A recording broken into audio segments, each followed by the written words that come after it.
All right, perfect. All right, so thank you for joining me. We are here to get to know the new grad template. This is nothing new in our School of Nursing dialogue. We've heard about it, we've seen it. Some of us have some exposure to it and have been through those parts, but we're certainly here to get to know it a little bit better. Um, and we have our colleagues here from TLT who were great help in building the template and putting this together, as well as these sessions. So they're here as a resource to bounce ideas off of, answer questions, go a little bit further, and spread their knowledge and thoughts with us. So thank you so much for joining us today for that. And we also have the Dean here today. Thanks so much for joining us, Dean. Really appreciate it. Of course, the Dean teaches on grad side, but can really provide some clout behind us using the grad template to its best practices and why it's here. So if you don't mind, Dean, if you could say a couple words towards that, I would greatly appreciate it. Sure, and thanks for inviting me, Andrew. And I want to thank the whole team for all their work on this. The reason, so a little bit of history, how we got to this point. A while ago, Andrew and Donna and I worked together with TLT to tweak the OLC scorecard. The OLC scorecard gives best practices for teaching online, but we also we picked and chose some of those practices that would also be applicable to face-to-face classes. So that scorecard, that revised scorecard, is now available through TLT. So that's where we started with this. From there, we went to really looking at the user experience, and that's what this team is all about, right? Is creating that user experience. I want you all to imagine yourself in a program. Let's say you're in your PhD program and you go from course to course, and every faculty does things in a different way in their course existence online. And of course, some of us didn't have those when we did that long ago. We didn't have those, Canvas or other kinds of online course resources like this. But when students go from course to course and faculty are putting things in different places, it leads to a lot of confusion, dissatisfaction, and creates a lot of inefficiencies for the student as well as for the faculty. So, our ultimate goal is that we provide a really great student experience so that not only they have a wonderful experience, but they tell others that they have a wonderful experience. And, we build our capacity and we recruit in our graduate program. But we also facilitate their learning better. They go from Mary's class to Kim's class, and they know exactly where to look for things. And it takes them less time to get up to speed. The use of Canvas in graduate program, in nursing, all of us use Canvas. I mean, it's something that is part of our culture, but we have to use it to an even greater extent. So with this template that they'll go through is that they've given you a structure and a consistent structure across all courses so that we all follow this. Students know exactly where to look, and we improve the quality of our teaching. We improve the quality of their learning. So my expectation is that everybody uses this at least to some degree beginning in the fall that are teaching graduate courses. And then over time, you're probably going to use it to an even greater extent. So that is kind of my introduction as to where this is going. And just so you know, we're going to follow this with undergraduate after this. So, and this is for online as well as in-person classes. Anything else, Andrew, that I missed? No, I think that was great, Dean. I really appreciate the background and kind of, where we are in the path. You're right. It kind of started with the scorecard adoption, has kind of grown to this, and kind of best practices along the online learning side. So I really appreciate that introduction. I think the last point there is very important too, right? Because here we are in a brand new place, kind of looking at some new things, some new ways of teaching, some different ways of presenting our information. And keep in mind kind of that varying degrees, right? We know that some people are a little bit more comfortable in this environment. We know that some of you are utilizing some of the pages and tools and stuff that we're going to show you today here in the template already, okay? But we're certainly going to challenge you to take it a step further, right? So where you are now, let's find something to get better at, and let's find something to get better with. I'm going to show you some of those places today where I feel like we can really get a big bang for our buck as both instructors and students. So that's certainly a place for us to start as faculty when we look at that. Okay, so a couple things we're going to talk about here today, but let me first rewind a little bit and show you where some of your resources are today for what we're looking at. So we referred to the scorecard, and the dean did a really good job of kind of capturing the process of what the scorecard's been, and it's been a process. When this first started, and we talked about the adoption of the OLC scorecard at Widener, we had an online, face-to-face, original. We kind of did our own thing, and this is way back before pushing, instruction online through COVID. So we're talking a couple of years. I can think back to presenting the scorecard in the computer lab in Founders, in a face-to-face opportunity. And it's come a long way since then. And that's really what's giving the background and the best practices to the template that you're going to see here today. So on our instructional technology page in the SON, right, you kind of have all of our technology resources here. If you scroll down here, your OLC resources, the scorecard we're referring to today is the new one. You'll see some of those older versions here for your kind of viewing pleasure. But if you're looking through where's this coming from? That's where that's coming from. Let me put that page in the chat for you so you can go there if you would like at this moment. But I just wanted to spend a little bit of time taking a look at what this scorecard is, just to kind of refresh your memory. And I think as you see some of the pieces inside of the scorecard, and then we jump over to what the template actually is in the grad side, you say, oh, I remember that. I remember seeing that language. Oh, that's why they put that there. And there's a method to our madness, right? We're not just throwing it at the wall to see if it sticks. These are things that we know work. This is research backed, stuff. So here we are, we're taking a look at that information. And again, because we're so awesome in the School of Nursing, a lot of us are already doing pieces here. So I don't want you to pull up the scorecard and be like, oh my God, here's this whole other thing. And you see 5 pages of information and you're like, oh, here's a whole nother thing. A lot of this is already being done. Like, look at the first one. Your objectives and your outcomes are there. Of course, we have our objectives on our page, right? And of course, those are inside of our syllabus. So that's something that's really easy, right? If they're not there, we can pull from our syllabus. They can be copy and paste, those types of things where, again, really quick kind of things to say either sufficiently present now, or it's a minor revision. It might take you a half hour, 20 minutes to kind of get it in a place where you want it to be, okay? But I want to look at kind of this first page because this is where our introduction stuff is, right? And this is where I feel like we can get a big bang for our buck in the start of the template, right? What do the users see right away? Where are they going right away? How are they getting to know you on the first day of class? If it's an online experience, if it's a face-to-face, whatever that is. But where is that information? What does that look like on the student side? So you'll see that here as far as having a printable syllabus available. We already do that. Great job. Welcome, getting started content. You'll see that we built a getting started and a welcome content right inside of the template for you. The page is already built. It's literally plug and play. Okay, you'll hear me refer to that a lot throughout the training today, that a lot of the skeleton is already there for you. You kind of just need to put your information in it. Given some of it might not pertain to you, so you could take some of it away.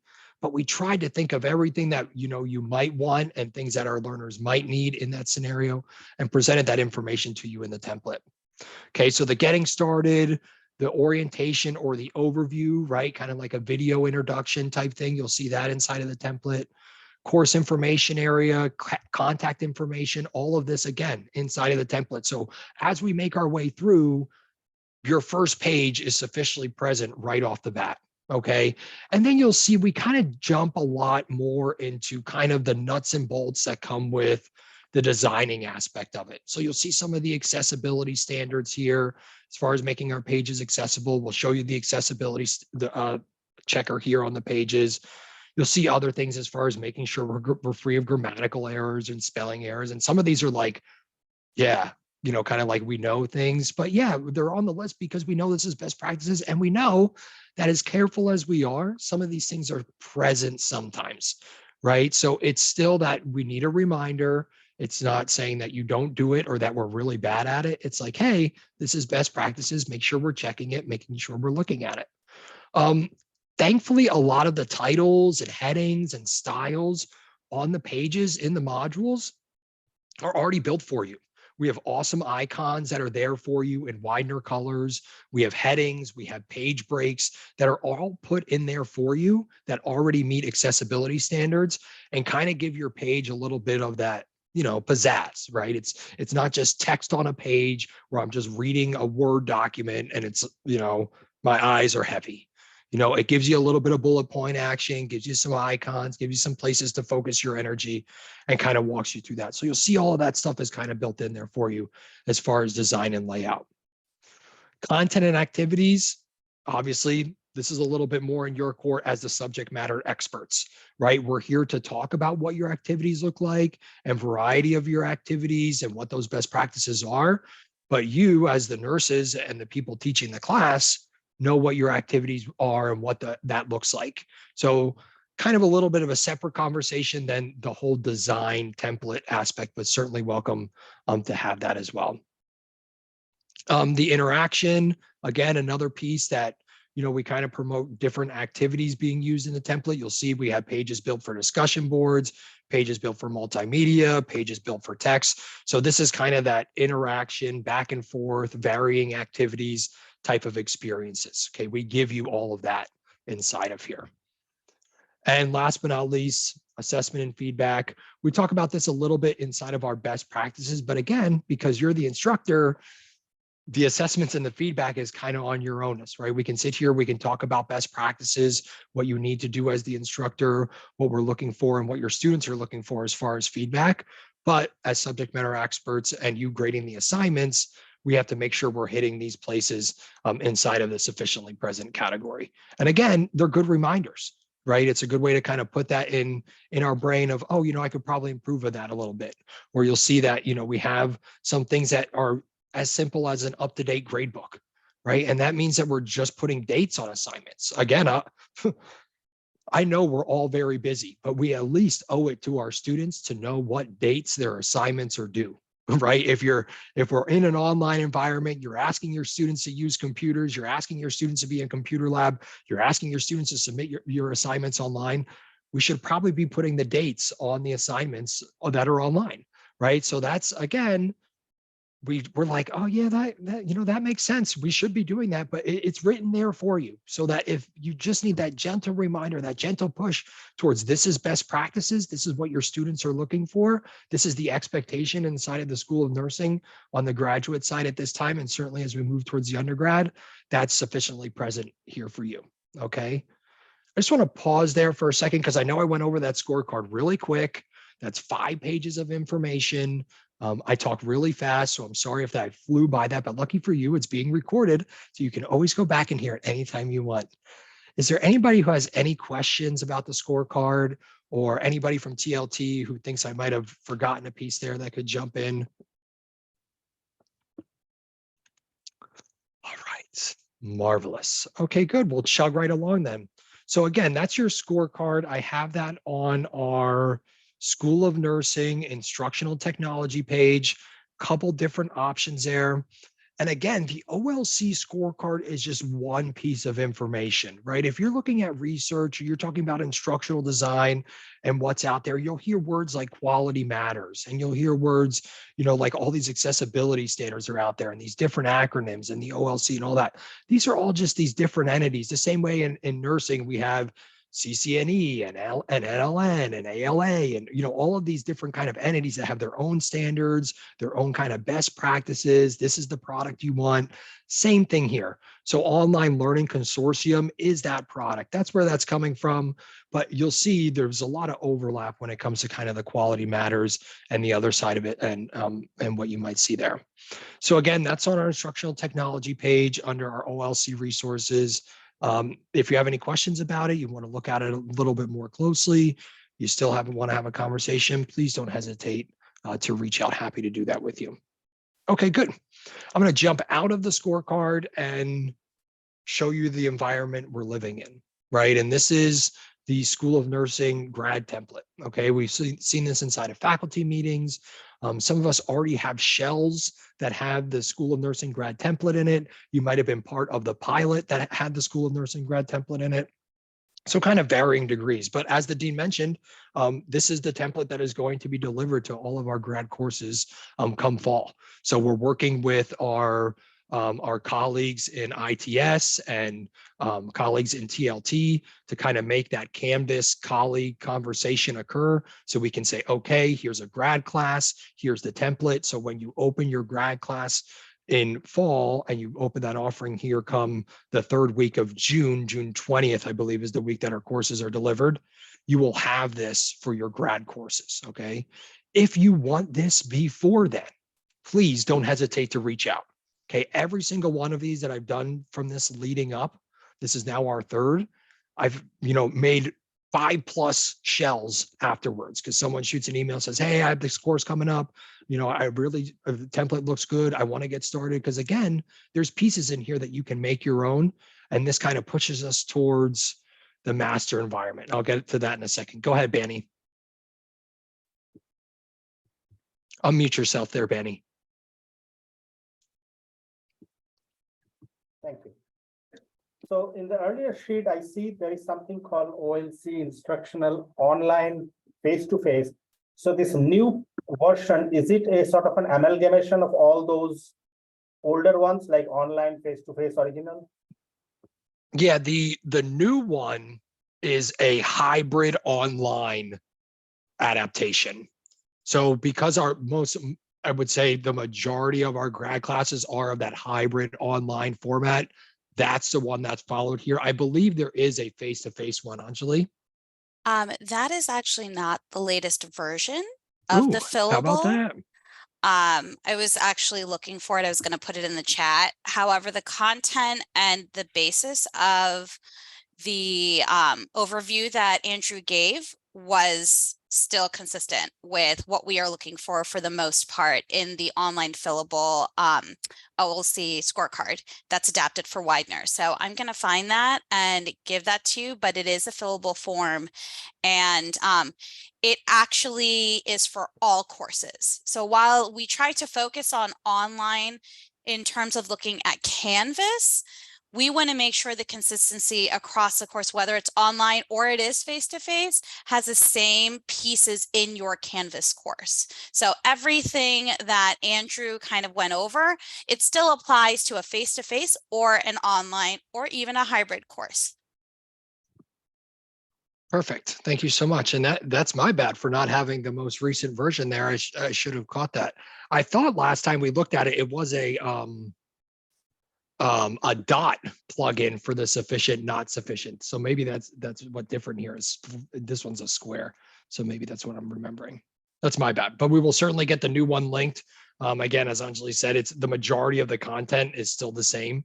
We're just kind of changing some of the headings, maybe a little shuffle there, but we're still looking at the same piece.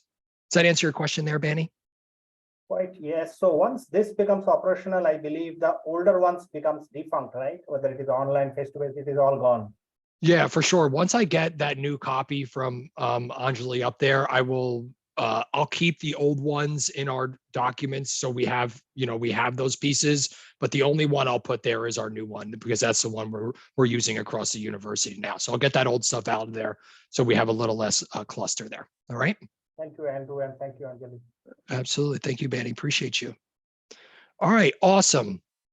So here we are in the SON grad template. As I kind of mentioned before that question, this is a kind of a whole nother push to make us go towards a master class. Now, some of us have kind of adopted this practice, others not so much. And what I mean by that is instead of having your class in fall roll over to your class in spring and then roll over to your class in summer and then roll over to your class in fall and then roll over to your class in spring, you see the pattern, right? And we just keep on rolling over and rolling over and rolling over. That creates a little bit of a problem when it comes to your linking, some of the resources you would have in there, some of the types of files you would have in there. You'll find that some of your students might be clicking on things and they don't have access to it because it might link to a different page in an old course offering, or it might link back to a semester where they weren't previously enrolled or whatever that might be.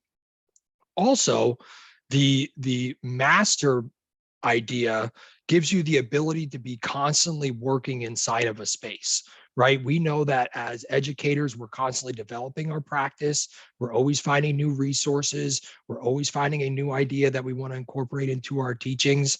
The master class gives you the ability to take that happening and put it inside of your instruction right then. Okay, best practice tells us to not do that inside of an environment where students are active. So if I'm teaching in the middle of spring and I find something in the middle of spring, I kind of need to make a bookmark or set it off to the side or make a list for myself. Here, if we're using the master class, for example, if I have an N608 master class, I can go to my N608 master class and put that new piece of content in there. And then that way, when my next semester comes up, whether it's fall, spring, or summer, I'm always copying from my master course. Now I haven't copied a copy that copied a copy that copied a copy, right? Because you've rolled over from semester to semester to semester to semester. And think about that. We're now in year 5 of Canvas.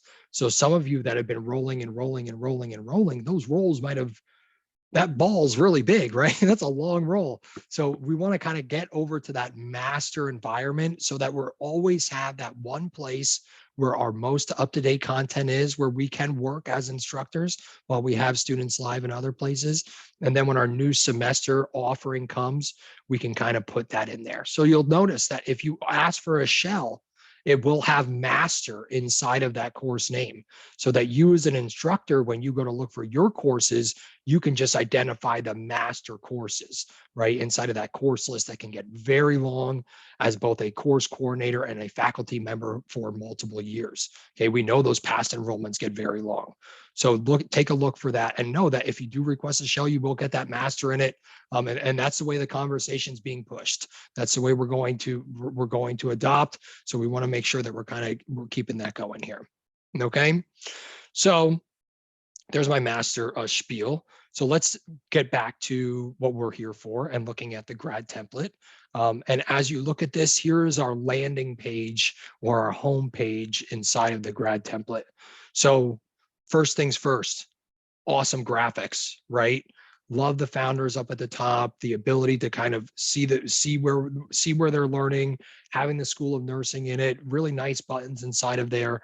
As far as the information that you're editing on this page, it's almost the same as the information and language that we had on the old template. Okay, not much has changed here on that front page outside of the way your buttons look and your header. You're still hitting the edit button in the top right-hand corner of that front page so that you can come in and change this information, put in your name, put in your meeting information, your Zoom, your link to your syllabus, your course description, and all of that. Now, as you remember, when we looked at our scorecard, it talked about having your objectives, an introduction video, student expectations, all of that.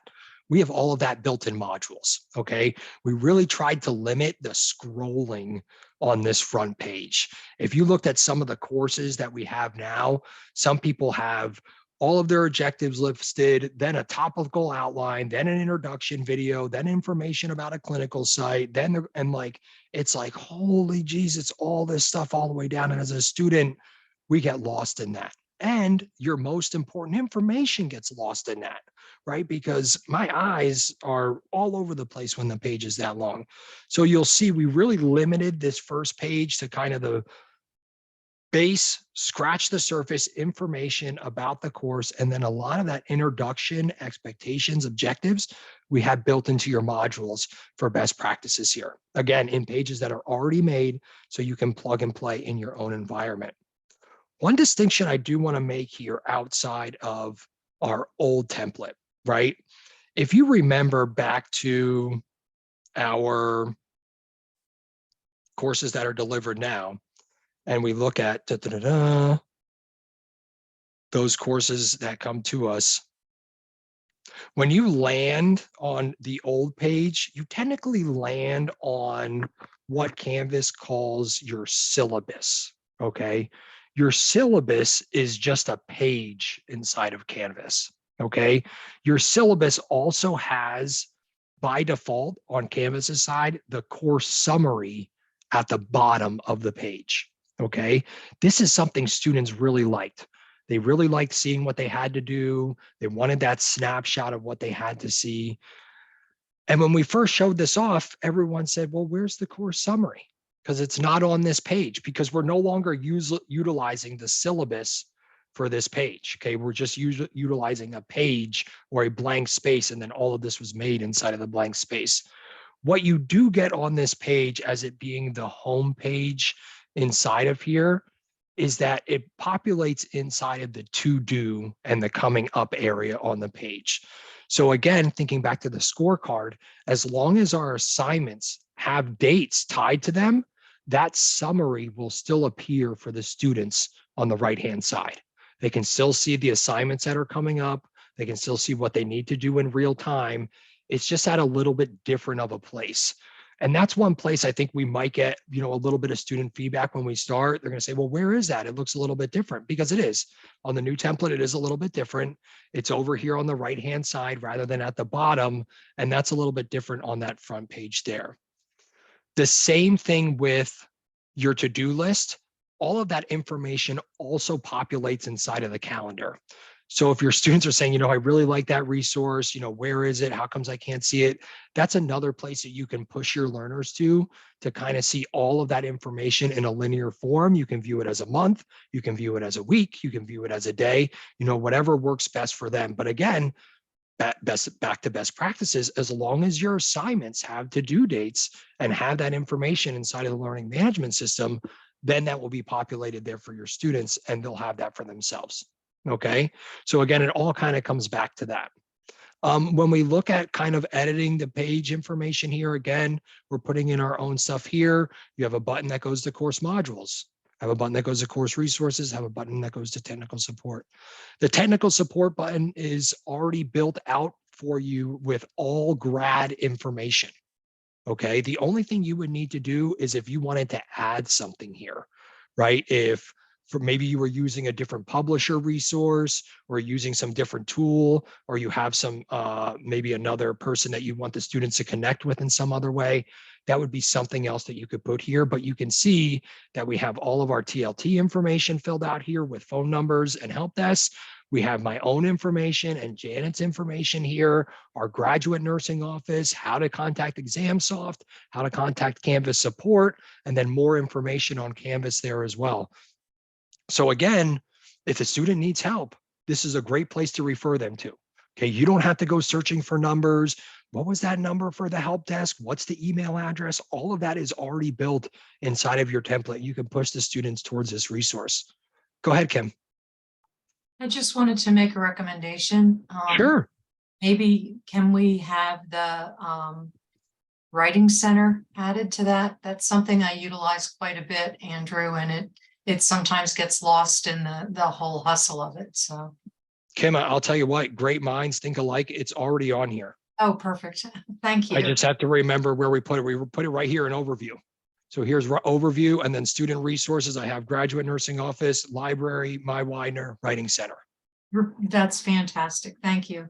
Perfect. Good. Yeah, I'm glad we already had that one there for you, just in a little bit of a different place. That other page was kind of the technical support side. So you think about, if I'm stuck, what do I need? Here we kind of have an overview, which is, this is the class, these are your expectations, and we'll look at some of those other pages. But yeah, we tried to link to those outside sources that we know students, can benefit from utilizing for sure. Great point there, Kim. Thank you so much. All right, let me jump back here to home. I did want to bring up a quick point as far as it goes for importing and what this looks like.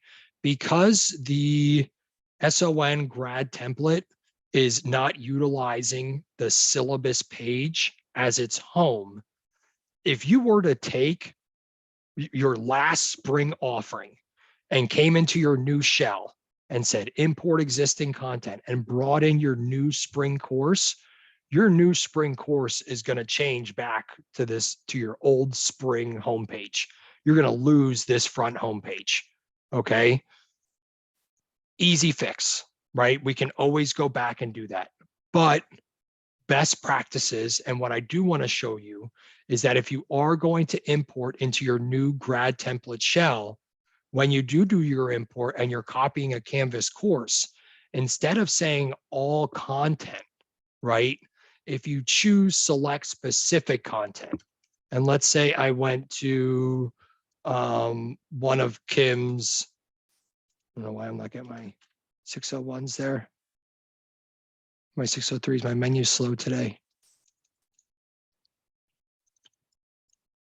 Hold on. Oh, it doesn't like me today. Technology, look, hold on, give me 1 second. I want to show you a good real world example, just because I know that some of us like to bring content over like this, and I don't want you to get in a place where we are kind of stuck. Obviously, as your technology support specialist, I am always here to help you. So if you are stuck, please reach out, but I kind of want to show you this misconception to start. So I got a course number in here, right? So instead of all content, which would bring over that homepage, all the assignments, when you click on modules, you get student resources 1, student resources 2, student resources 3, because you've copied a whole bunch of times, right? You kept on bringing over all that content. We can say select specific content here and do our import. And now we get this second button where we select content. So if we don't tell, the other kind of items to bring over the course settings, that homepage won't change.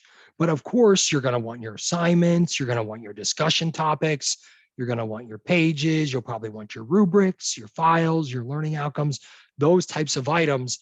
And then you can always drill down a little bit further if you need to kind of say, oh, well, that's old stuff, don't need it, or whatever it might be. Okay, so you can always go further there.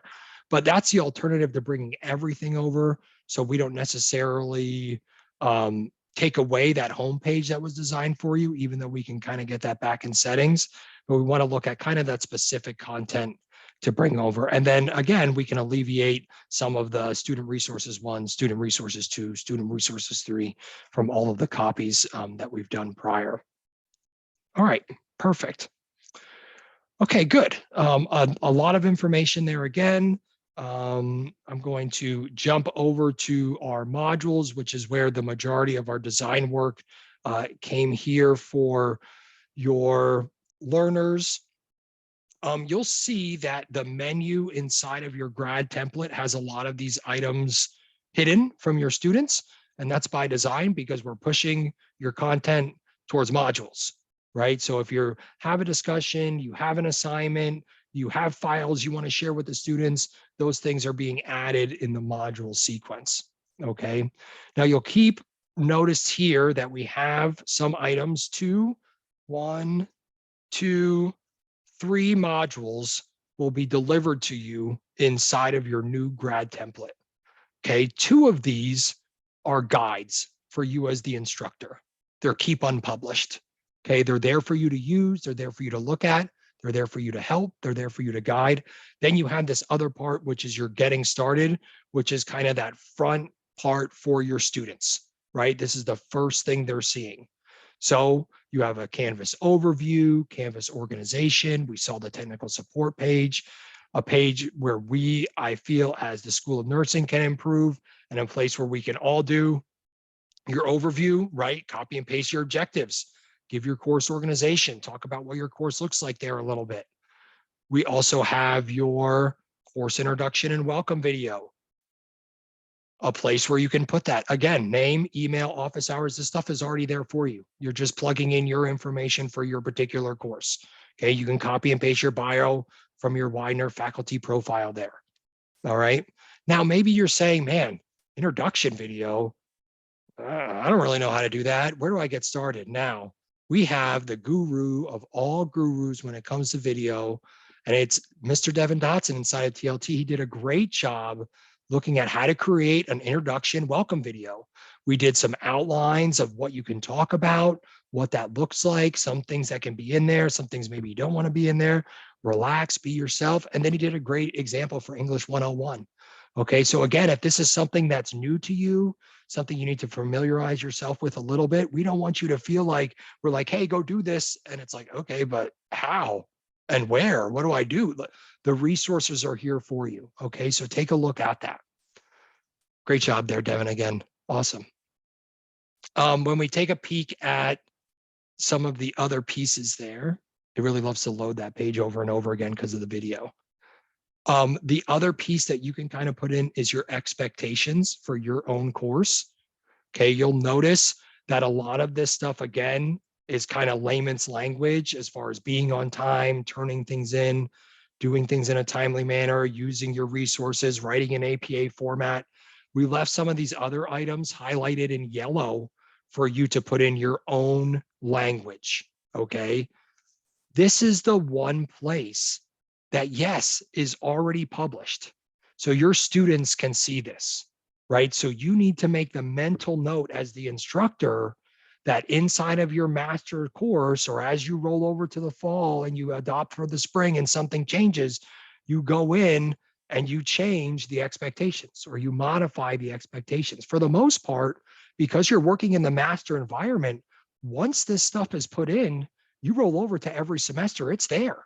Okay, unless you change something or you want to make a new video or you change your office hours or you change your faculty profile, it's a set it and forget it, right? It's go back to the easy bake oven.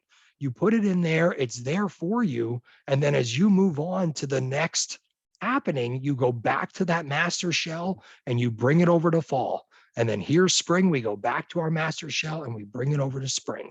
Okay, so we realize there's a little bit of work here on the front end to get the master ready, but ideally, again, it's ready for you as you move on. Okay, that is the module that is already published for your students inside of your course offerings. Okay, so that's a place you want to start. Outside of this is my content, this is what I need to do. You want to get that homepage done, get that information inside of there, and then get into modules so that you can work on these kind of little pieces inside the getting started pages. And by little pieces, I mean little pieces. Please, this isn't something that's going to take you forever. It's something you sit down, you think about for a little bit. Maybe you have to come back and you're like, oh, well, I was modifying an objective, or maybe I want to think about the language inside of expectations.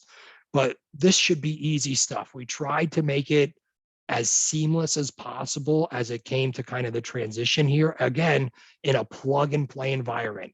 We're not sitting here saying, hey guys, you have to make a student expectation page. What do you expect from your students? You're like, well, I don't even know where to start with that. How do I even write that? What does that even look like? It's here for you, okay? But fill in the skeleton a little bit for yourself so it's personalized for your course, okay?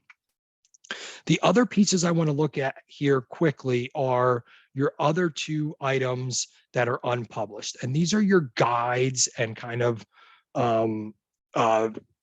templates, I should say, template pages that are kind of here for you. If you take a look, the first one is using the grad template. Okay, so this is introducing you to the environment that you're in. It's talking about that page we just looked at, how to make a course introduction video. What does that look like? What are our best practices? It talks about how do I take an assignment that I have already made, right? I already have a paper made. There's already a due date on it.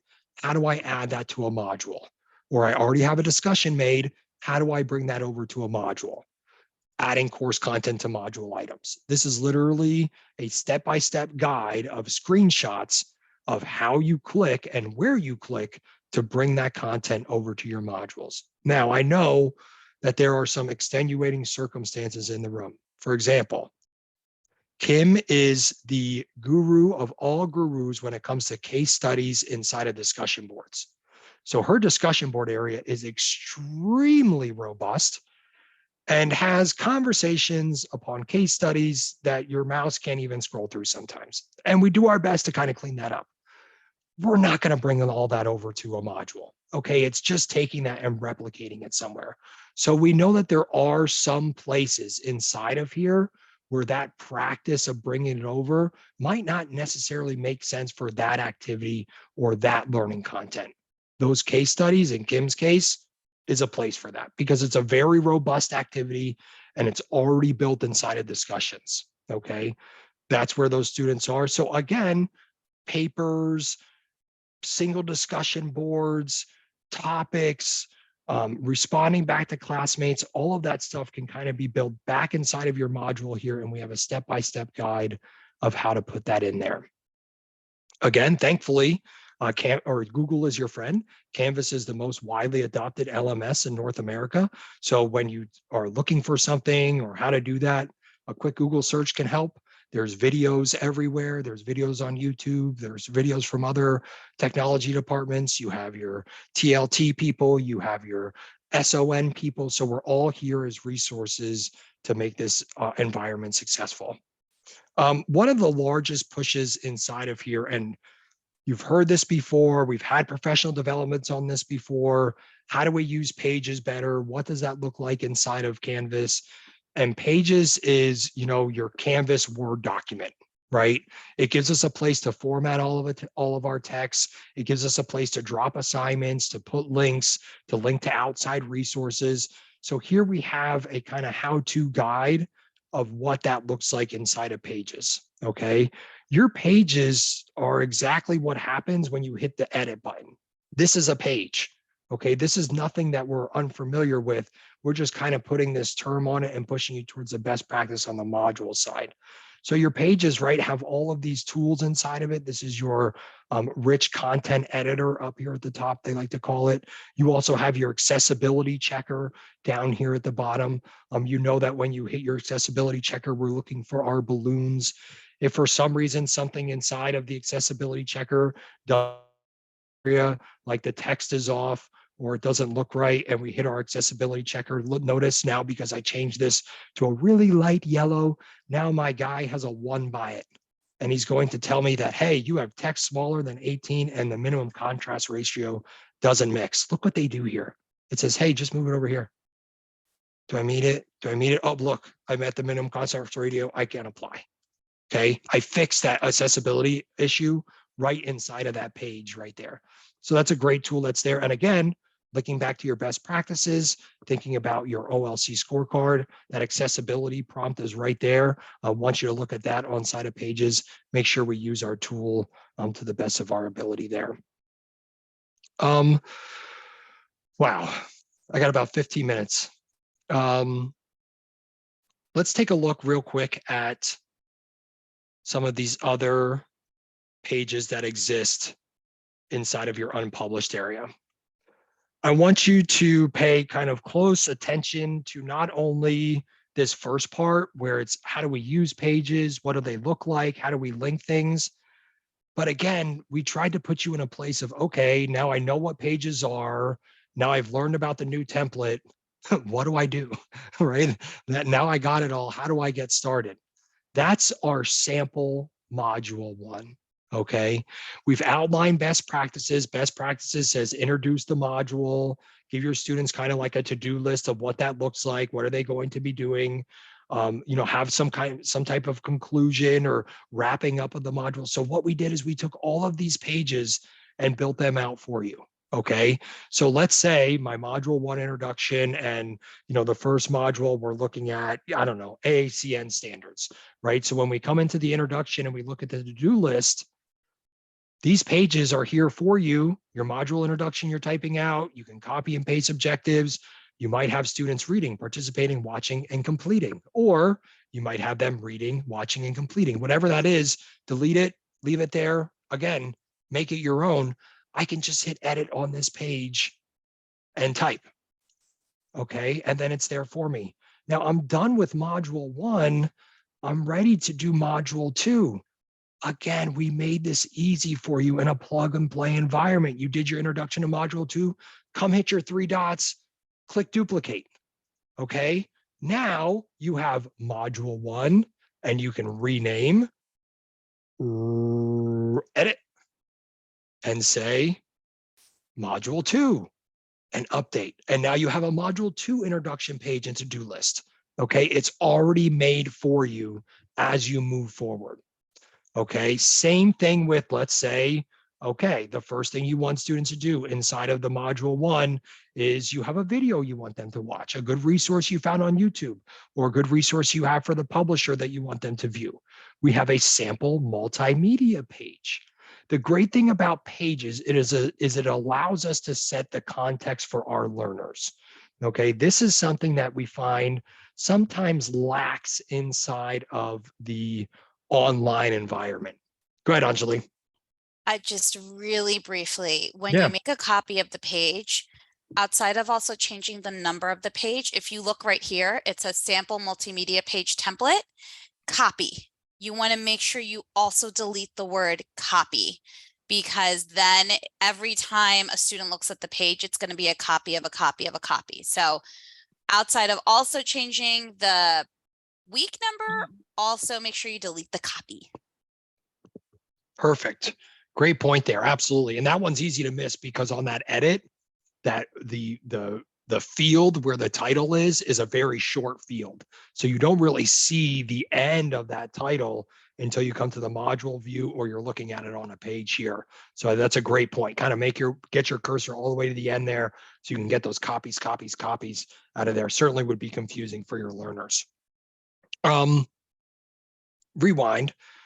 When we look at the pages environment inside of Canvas, again, this allows us to set the context for our learners. So one of the things that we kind of sometimes miss inside of an online environment, we present our learners with the content, and it's that piece of, think about yourself standing in front of the classroom and introducing the video. We're saying, here's a video by Charlotte B. And inside of this video, Charlotte is going to talk about her experience and what it looks like to be a novice nurse. As you're watching the video, I want you to pay close attention to how Charlotte feels on her first day, and then how Charlotte has kind of adjusted her feelings towards the end of the semester. How do you think that's changed? What does that look like? And you're like, oh yeah, I do that. I do that. And a lot of us do that. But that's something that we find kind of loses its pizzazz inside of the online environment, which we tend to say, here, watch this video and then answer these couple questions. You kind of lose that introduction that, hey, think about this, or how do you think she's feeling during this? And again, we put this here for you on this page with a quick introduction of the concept. Imagine you're standing in front, giving a short introduction. We put that language there for you. Okay, write a short introduction about the video. We put an icon. Use this to focus your students, participants on the concepts or questions they should be thinking about inside of that time. So again, you delete that text, you leave that nice snazzy question icon in there to draw your learners to that place on the page.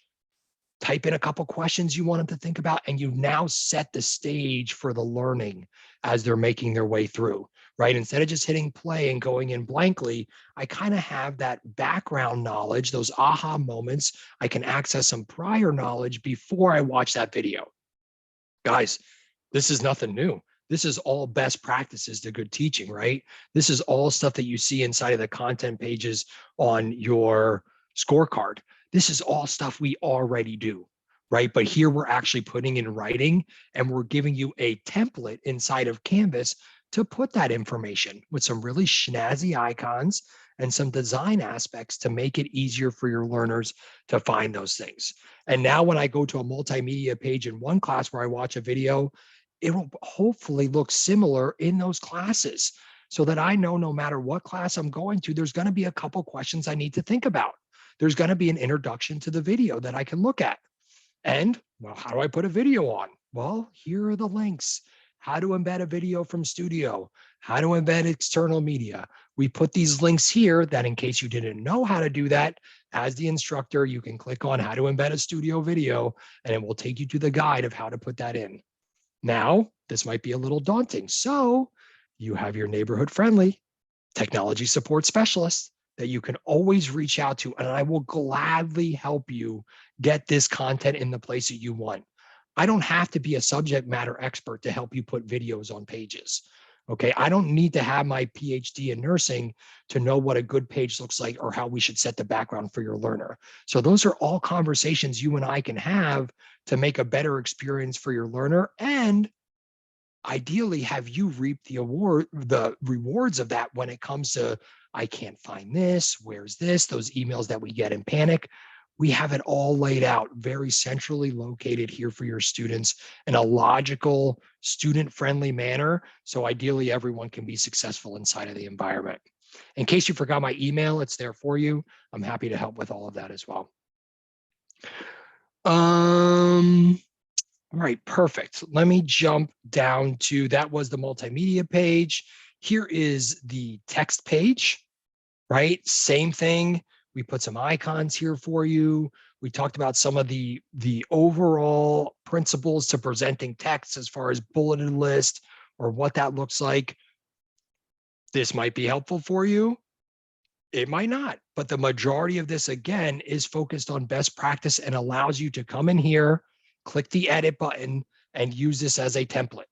Okay, you can take this language out, put in your own. Some of the structure's already there, some of the icons are already there, and that's a beautiful thing.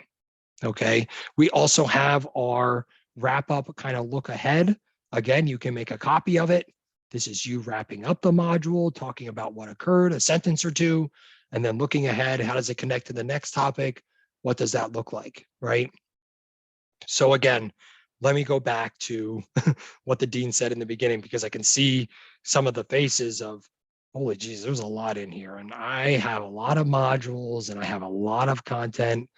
Guys, find the place where you can get the most bang for your buck. All right. We know that we're not going to be able to do this all in one shot. Some of the courses that have a little bit less or have a little bit more of the face-to-face component, for sure. But some of those online robust courses, it's going to be hard to get all of this in a place where we would consider, all right, it's good, we're fine. But a place where you can concentrate is certainly that first part where we looked at, which is introducing your course, getting a good course introduction in, getting your expectations in, getting that stuff built out. And then find that module that's like really robust, right? You give a lot of files, or you give a lot of articles, or that assignment where there's just a lot of resources, and you say, yeah, go look in files, or go find that over there. Let's build that out. Let's find that place where we can get a real bang for our buck inside of here. And maybe for a lot of us, that's all over the board. So then let's just start at the beginning. Let's go to module 1. Start with module 1, build module 1, reach out to me. Say, hey, Andrew, I built module 1 inside of my course. Could you give it a look? Let me know what you think. Okay. Let me give you some feedback. Then go build module 2. Okay. I'll be your check. Reach out to me, check in with me. Let's look at those little pieces as you get started so that, again, it's not, oh my God, here's this whole thing. All right, here we are on 6/7. Make a goal for yourself by 6/14. I'm going to get my introduction stuff built out. Okay. You can do that within a week. Reach out to me on 6/14. Okay. Say my introduction stuff's built. Could you take a look at it? What do you think? All right. We'll check in. Great. It looks awesome. Go on to module 1. Make another goal for yourself. We're not going to say 6/21 because now you're getting really close to July 4th. And we all know we're not going to work then. So push it back to July 4th. Say, hey, July 7th, right? Reach out to me. Take a look at it. We got module 1 done. And now look, here you are. You still have a month and a half before the semester's ready, and you already have a really good start, right? And that's kind of the point to kind of adopting in pieces here. I don't want you to think about this as this massive undertaking. It is. But we can take small bites. You don't have to eat the whole sandwich in one sitting. It's a really big sandwich, okay? So I want you to feel confident going into this. I want you to find some places where you're like, I can do that. I can make my course better. That's a place where I can improve. Check in with me, reach out to TLT, whatever that looks like, and then we can kind of connect base and we can move it to the next step. But that's the way I want you to think about this process and how we kind of tackle it, because we know that just like anything, it's a work in progress, right? And anything good still needs a little bit more. So we'll get it good, and then we'll still need a little updated and so on and so forth. But that first step is reaching out, requesting a master shell so that we can get that template in there for you. You can start building, you can start looking at some of the pages and resources, and then you can take it from there. I did really good leaving us with 3 minutes left today. I wanted to do a little bit better, so I apologize. And I know that was a whole lot of information. So again, if there's something that you're like, wow, I need that a little bit slower, or that made no sense to me at all, or can we go over that? Please just email me. I'm available for you. I want to have those conversations with you. I want you to feel comfortable within this environment. And most importantly, I want your students to feel comfortable within this environment. So a lot of that goes to our work on the front end, right? That user experience and what does that look like? So get started, shoot me an email for a master template. I'll get that over to you. If you want some course content put inside of that master template, I'll do that for you as well. Okay, just outline that for me so I can get it done. And then you have a place where you can go in and you can work and you can get used to pages and you can look at some of those guides, make yourself a little bit more comfortable inside of that environment. All right. Questions, concerns, or comments here today? Banny. Thank you, Andrew. For sure. Something different, like there is a concept called clickers, which sort of asking questions and everybody responds. So do we have that right now in our School of Nursing? We don't have the clickers product, but what we do have at Weiner University is a tool called Poll Everywhere, where students use their smartphone or their device. It could be their computer, their tablet, whatever it is, to answer that question. So it's the same exact concept. They just don't have to buy the separate device as per the clicker. But you and I can certainly look at that and utilizing that. And thankfully that plugs right into Canvas. So if you're asking some questions or you want them to look at something, we can take that, put it right inside of your class, have students answering right there, you looking at results right in there. If you want it graded, it can go right to the grade book. There's a lot of possibilities there, Banny. We can certainly look at that. So with the poll everywhere, is it something like working similar to clickers, like in the classroom, if I want one question put up and everybody responds to that without knowing who is responding what, and then finally we get the Yep. It's that exact same thing. It's just, again, you just don't have that you don't have to buy the remote clicker, right? You can ask open-ended questions, multiple choice questions, survey, whatever that is, whatever type of question you want, they respond within the tool. You have the admin side, the student has the student side, but we have all the kind of that same clicker functionality inside of Poll Everywhere. For sure, we could definitely look at that, Banny. Thank you. Absolutely. Any other questions here today? All right, perfect. I thank you so much for your time. We do have one more instance of this. So if you want to hear it again, you can always come back for number 4. I'll get the recording out as well. And again, if there's any questions or you need anything, please don't hesitate to reach out. Happy to help any way that I can. Thank you so much to our TLT colleagues for attending again today, and really appreciate your time and of course your collaboration on this important project. So thank you again for that. Thank you all. Thank you, Andrew. Thanks, guys.